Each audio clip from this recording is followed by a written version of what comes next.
നമസ്കാരം. ഏതായാലും അഭ്യൂഹങ്ങളൊക്കെ അവസാനിച്ചിരിക്കുന്നു.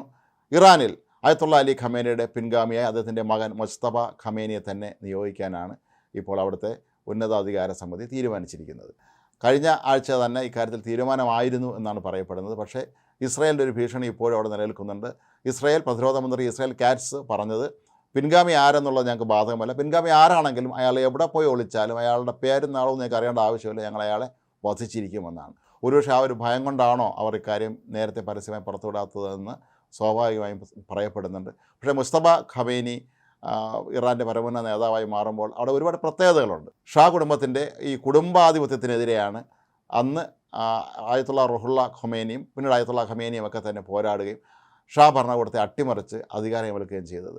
സാധാരണഗതിയിൽ ഈ ഖമേനിമാർ ഒരിക്കലും തങ്ങളുടെ പിൻഗാമികളെയോ മക്കളെയോ കുടുംബാംഗങ്ങളെയോ ഉൾപ്പെടുത്തുന്ന പതിവ് അവിടെയില്ല. പക്ഷേ ഇതാദ്യമായിട്ടാണ് അയത്തുള്ള അലി ഖമേനിയുടെ മകനെ തന്നെ പിൻഗാമിയായി നിയോഗിക്കുന്നത്. ഖമേനി ജീവിച്ചിരുന്ന കാലത്ത് അദ്ദേഹത്തിന് തൻ്റെ മകനെ പിൻഗാമിയാക്കുന്നതിനോട് വലിയ യോജിപ്പില്ലായിരുന്നു എന്നാണ് പറയപ്പെടുന്നത്. അയത്തുള്ള അലി ഖമേനിയുടെ രണ്ടാമത്തെ മകനാണ് മുസ്തഫ ഖമേനി. പക്ഷേ മുസ്തഫ ഖമേനിക്കുള്ളൊരു പ്രത്യേകത, അദ്ദേഹം വലിയ ആത്മീയ പാരമ്പര്യമൊന്നുമുള്ള ഒരാളായിരുന്നില്ല എന്ന് മാത്രമല്ല, അദ്ദേഹം വലിയൊരു വ്യവസായിയാണ്. ലോകമെങ്കും പടർന്ന് പന്തലിച്ചിരിക്കുന്ന വലിയൊരു വ്യവസായ സാമ്രാജ്യത്തിൻ്റെ ഉടമയാണ് അദ്ദേഹം എന്നാണ് പറയപ്പെടുന്നത്. ഇതിൽ വളരെ വിചിത്രമായൊരു കാര്യം, ലണ്ടനിൽ ഇസ്രായേൽ എംബസിക്ക് തൊട്ട് മുന്നിലായി ഉള്ള ഒരു വലിയ അപ്പാർട്ട്മെൻറ്റ് സമുച്ചയത്തിൽ മുസ്തഫ ഖമേനിക്ക് 2 അപ്പാർട്ട്മെൻറ്റുകളുണ്ട് എന്നാണ് പറയപ്പെടുന്നത്.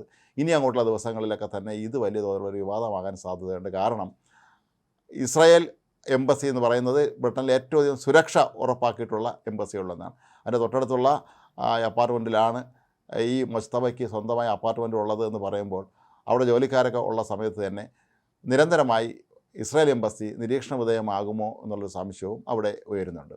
അപ്പോൾ ഏതായാലും മുസ്തഫയെ സംബന്ധിച്ചിടത്തോളം അദ്ദേഹം വലിയ തോതിലുള്ള ഒരു വെല്ലുവിളി തന്നെയാണ് ഇനി അങ്ങോട്ട് നേരിടാൻ പോകുന്നത്. കാരണം ഇറാനെ സംബന്ധിച്ചിടത്തോളം അവിടെ എല്ലാ കാര്യങ്ങളും അന്തിമ തീരുമാനം എടുക്കേണ്ട വ്യക്തി അവിടുത്തെ പരമോന്നത നേതാവ് തന്നെയാണ്.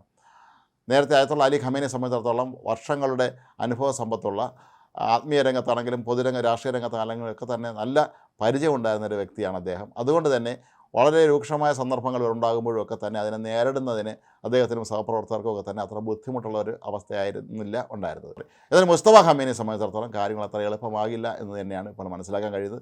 അമേരിക്ക ഇസ്രായേലും നിരന്തരമായി ഇപ്പോൾ ഇറാനിലേക്ക് ആക്രമണം നടത്തിക്കൊണ്ടിരിക്കുന്ന ഒരു കാലഘട്ടം കൂടിയാണ്. ഈ ഒരു സമയത്ത് ശരിക്കും പറഞ്ഞാൽ ഇറാനിൽ അവിടെ നാഥനില്ല കളരിയായിരിക്കുന്ന ഒരു അവസ്ഥയാണുള്ളത്. ഇറാനിലെ പ്രസിഡന്റ് പെഷസ്കിയാൻ കഴിഞ്ഞ ദിവസം ഗൾഫ് രാജ്യങ്ങൾ ആക്രമിച്ചാലും മാപ്പ് പറഞ്ഞു. അതുപോലെ ഇനി അങ്ങോട്ട് ആക്രമിക്കില്ല എന്ന് പറഞ്ഞതിൻ്റെ തൊട്ട് പിന്നാലെ അവിടെ ആക്രമണം നടന്നിരുന്നു. അപ്പോൾ ഇന്ന് മനസ്സിലാക്കാൻ കഴിയുന്നത് ഇവിടെ ചോദിക്കാനും പറയാനും ആരുമില്ല എന്നുള്ളൊരവസ്ഥയാണുള്ളത്. അതുകൊണ്ട് തന്നെ മുസ്തഫ ഇനി അങ്ങോട്ട് എല്ലാ കാര്യങ്ങളിലും സ്വന്തമായ നിലപാടെടുക്കുകയും സ്വന്തമായ തീരുമാനങ്ങൾ നടപ്പിലാക്കുകയും ചെയ്യേണ്ട ഒരു അവസ്ഥയുണ്ട്.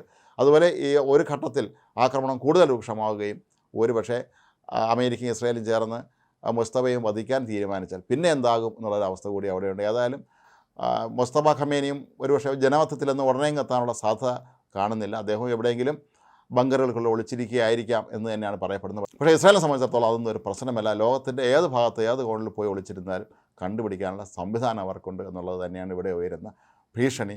ഇനി ഇറാനെ മുസ്തഫ ഖമേനി ആയിരിക്കും നയിക്കുക എന്ന് പറയുമ്പോഴും അത് എത്ര നാൾ എന്നുള്ളൊരു ചോദ്യവും അവിടെ ഉയരുന്നു.